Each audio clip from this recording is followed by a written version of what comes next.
Morning, Radhe Radhe. बड़ों को इटावा की बहू का नमस्कार, छोटों को खूब सारा प्यार। स्वागत है फिर से आपका अपने चैनल इटावा की बहू में। आई होप आप लोग बढ़िया होंगे, हम भी बहुत बढ़िया हैं। चलिए गाइज, एक नए दिन के साथ एक नए व्लॉग की शुरुआत करते हैं। आज ना मैंने पूरे 2 दिन बाद व्लॉग डाला। जैसे सबको पता था, मैंने पोस्ट किया था इसीलिए मतलब लोगों को पता हो कि मेरी ना बेटी की तबीयत ख़राब थी, इसलिए ना मैं व्लॉग नहीं बना पा रही थी। ये व्लॉग जिस दिन उसकी तबीयत ख़राब हुई थी उससे एक दिन पहले शूट हो चुका था, लेकिन मैं एडिट नहीं कर पाई थी, इसलिए ये व्लॉग मैंने लाइव नहीं किया था। पर ये शूट हुआ रखा था तो मैंने सोचा कि इसे मैं लाइव भी कर देती हूँ, क्योंकि इस मतलब आपको दिखेगा ना मेरी बेटी ने इसमें थोड़ा थोड़ा मेरे से ना बहुत ज़्यादा चिपकी चिपकी सी रह रही थी, बाबा गोदी आ रही थी। तो समझ मुझे तभी समझ में आ रहा था कि इसकी ना तबीयत ख़राब होने वाली है, क्योंकि थोड़े दिनों से ना ये थोड़ी सी मतलब अजीब सा बिहेव कर रही थी। इसके रात में सो नहीं पा रही थी और मतलब खाने पीने में भी ना बहुत कम खा रही थी। मैंने आपको पहले भी बताया था एक ब्लॉग में कि मेरी बेटी ने पता नहीं क्या हो गया, बहुत कम खाना खा रही है आजकल ना। खाना नहीं खा रही, खाती तो सिर्फ मैंगो से रोटी खा रही थी, वैसे चीज़ें नहीं खा रही थी वो। तो मुझे समझ में आ रहा था कि वो बीमार होने वाली है, लेकिन मुझे ये नहीं पता था कि वो इतनी एकदम से इतनी हो जाएगी। मुझे ये था शायद गर्मी पड़ रही है, तो गर्मी में आजकल सबकी तबीयत ख़राब हो ही रही है, तो मुझे ये था कि शायद उसी की वजह से इसको भी थोड़ा मतलब अंदर से अजीब सा फील हो रहा होगा कि गर्मी ज़्यादा है।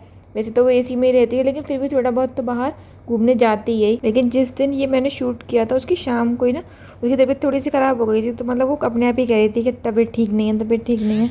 तो हमने ना उसे खाना पीना मतलब उसने अपने आप ही नहीं खाया था, लेकिन रात में वो पूरी रात नहीं सोई और सुबह 6 बजे से उतने उसे ना इतनी वॉमिट होने लगी थी, मतलब बहुत ज़्यादा वॉमिट। और फिर उसे बुखार आ गया। हम डॉक्टर को दिखा के आए, तब तक उसे फीवर नहीं था। तब उसने मतलब डॉक्टर ने ना सिर्फ उसे वॉमिट की और वैसी दवाई दी थी। फिर हम घर पे आए तो शाम को देखा तो उसे फीवर आ गया। फिर हम उसे दोबारा हॉस्पिटल लेके गए, उन्होंने ना फीवर की दवाई दी। हम तब घर लेके आए, फिर दूसरे दिन सुबह ना उसे लूज़ मोशन हो गई। मतलब एक साथ ना सारी चीज़ें एक साथ नहीं हुई, लेकिन हम लोगों को बार बार भागना पड़ा डॉक्टर के पास, क्योंकि जो चीज़ वो पूछ भी रहे थे कि मतलब सिर्फ इसे वॉमिट है, वो फीवर तो नहीं है। मैंने कहा नहीं, आप चेक कर लीजिए। जैसे फीवर था भी नहीं। कि लूज़ मोशन तो नहीं है, मैंने कहा नहीं। लेकिन शाम को उसे फीवर भी आ गया, तब फीवर की उसकी दवाई लेके आई मैं। दूसरे दिन से सुबह ना लूज़ मोशन भी होने लगे। फिर दोबारा से हम लोग गए, उसकी दवाई लेके आए, तो थोड़ा ना हेक्टिक हो गया। और फिर जब बेटी की तबीयत ख़राब थी ना, तो मेरा कुछ भी शूट करने का बिल्कुल मन नहीं किया। ये पहले से ही शूट हो रखा था, तो इसलिए ना मैंने ये सोचा, मैंने कहा मैं ये डाल देती हूँ। और आपको दिख रहा होगा यहाँ पे ना मैं बेटे को खाना खिला रही थी, और आज रोटी बना रही थी माँ। क्योंकि आपने देखा होगा रोटी ना हाथ की जो होती है, मतलब वो पानी वाली जो रोटी होती है वो बना रही थी माँ।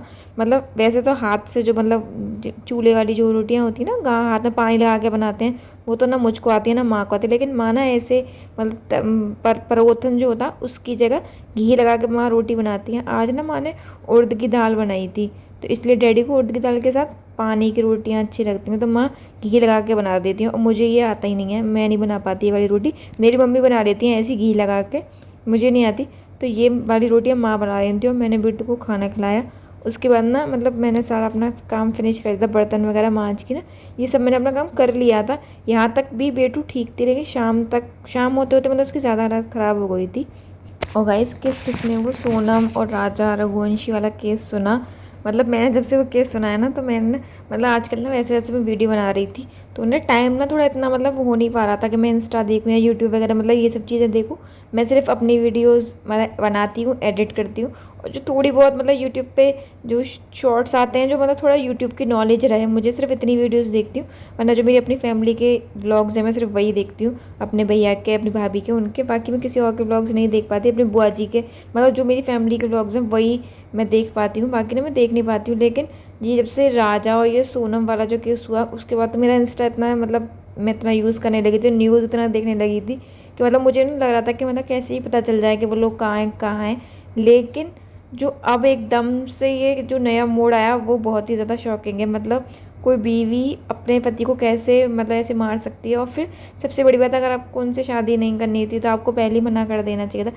मतलब मैंने ना एक कंगना का एक ट्वीट देखा कि मतलब लड़की अपने माँ बाप से मना करने में डर रही है कि मतलब मुझे शादी नहीं करनी, लेकिन अपने पति का कोल्ड ब्लडेड मर्डर मतलब वो कर सकती है, उसको पूरा अंजाम दे सकती है, पूरा प्लान कर सकती है, पर अपने माँ बाप से मना नहीं कर सकती। मतलब ये लड़कियां सोच भी कैसे सकती हैं?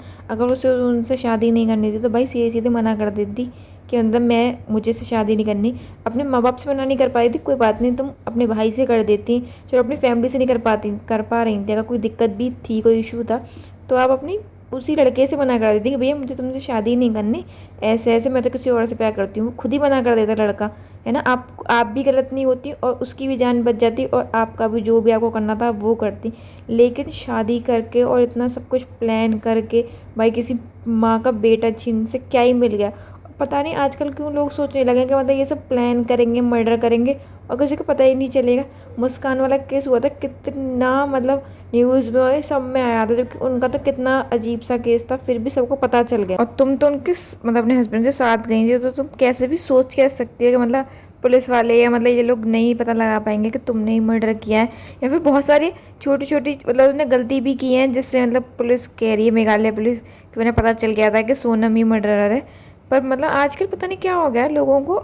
या फिर ये कह लो कि वो मुस्कान का केस जो मीडिया में इतना उठा था ना, उसके बाद रोज़ एक नया केस आता था जिसमें बीवी ने अपने पति को मारा हो। मतलब पहले आते थे केस कि पत्नी को मारा पति ने, है ना, या बॉयफ्रेंड ने। पर अब तो ये नया ही ट्रेंड चला है, ये नया शुरू हुआ है। पता नहीं क्या हो रहा है आजकल। और यहाँ पर मैं देखा होगा कि मेरी बेटी 2 बार आ चुकी। एक बार तो मैंने उसे गोदी में लेके मैं उसे बाहर छोड़ के आई थी क्योंकि मुझे खाना बनाना था, पर फिर भी दोबारा आ गई थी। फिर भी ना मैंने उसे ऐसी बातों में दे के भेज दिया है। यहाँ मैं बना रही थी दलिया, क्योंकि मैंने आपको बताया था कि घर में ना किसी की तबीयत ठीक नहीं थी, मेरे हस्बैंड की भी तबीयत ठीक नहीं थी। सब ने, माँ, मैं और मेरे हस्बैंड दलिया खाएंगे, मतलब हल्का फुल्का। और डैडी ने तो कुछ खाया ही नहीं था। नहीं, डैडी ने खाया था, मैंने डैडी के लिए रोटी सेकी थी। और यहाँ पे ये दलिया मैंने साइड में रख दिया था।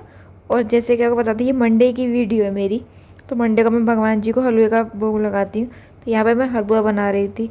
मतलब वहाँ यहाँ ना हो गया है, पता नहीं क्या हो गया है कि रोज़ ना 4 जने हैं, उसमें 4 जनों में कम से कम 3 तरीके की चीज़ें बनती हैं। मतलब सब लोग ना सेम नहीं खाते। लंच जो होता है वो तो एग्जैक्ट मतलब सब सेम सेम खा लेते हैं, लेकिन शाम का डिनर जो होता है वो सब अलग अलग खाते हैं। भगवान जी का भोग अलग लगता है, मेरे हस्बैंड कुछ और खाते हैं, डैडी कुछ और खाते हैं, बेटू के लिए कुछ और बनाना पड़ता है। उस आज बेटू ने कुछ नहीं खाया था, ये भगवान जी का हलवा बनाया था। फिर डैडी की रोटियाँ सेकूँगी क्योंकि डैडी को रोटी खानी थी, तो डैडी की रोटी सेकी थी।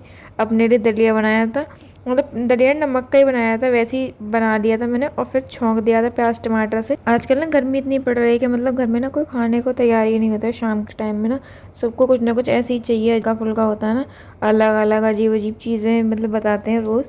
डैडी हैं जो मतलब डैडी को रोटी ही चाहिए होती है। डैडी ना सुबह अपनी मतलब उनकी फिक्स है रोटी, और शाम को भी उन्हें रोटी चाहिए ही चाहिए। बाकी सब लोगों को कुछ ना कुछ रोज़ नया ही नया चाहिए। पता है, मैंने भी जब बेटी को डॉक्टर के यहाँ लेके गई थी ना, वहाँ पे इतनी भीड़ थी, मतलब इतने बच्चे बीमार थे बहुत ज़्यादा। और बेटू से पहले 1 नंबर था, मतलब उनका ना बेबी था, बेबी बॉय था, वो 8 महीने का बच्चा था। और उसे इतनी तेज़ फीवर था, और मतलब उन्होंने कपड़े वपड़े में ढक रखा था। छोटा बच्चा था तो होता ही ना, जैसे बड़े बूढ़े कहते हैं कि ढक के ले जाओ ये सब, तो उन्होंने ढक रखा था। जब डॉक्टर ने देखा उसको इतनी तेज़ फीवर था, तो डॉक्टर ने ना तुरंत उनसे कहा कि मैं दवाई बाद में लिखूँगा, आप पहले से पीछे वॉशरूम है, आप वहाँ लेके जाओ, इसको ना नहलाओ, सिर से नहलाओ।